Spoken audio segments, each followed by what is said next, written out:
Садақаның пайдасы. Ертеде бір жігіт бай болуды армандапты.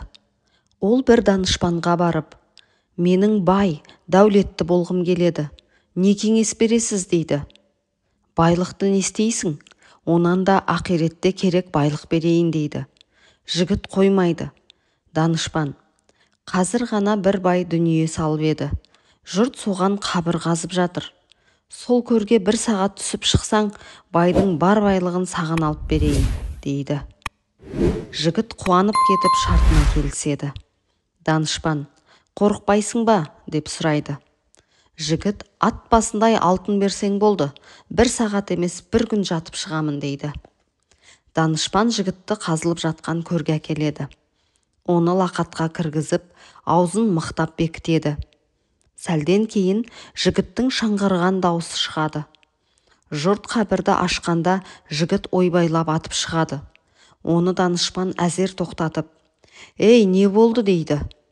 Жігіттің өңі қашып, түрі бозарып кеткен. Алтыны да құрысын, байлығы да құрысын. Көрде көрген азабымды, тартқан машақатымды ауызбен айтып жеткізе алмаймын, дейді.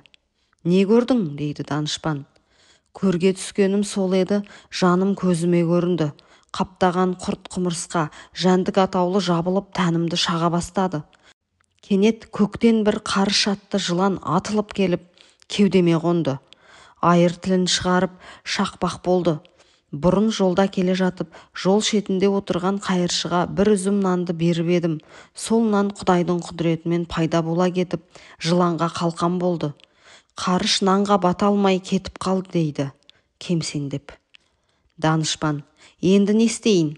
Ат басындай алтын берейін бе, баюдың жолын көрсетейін бе? Деп сұрайды. Жігіт әлі есін жинамаған күйі: маған тек қайырымдылық жасауды үйретіңіз.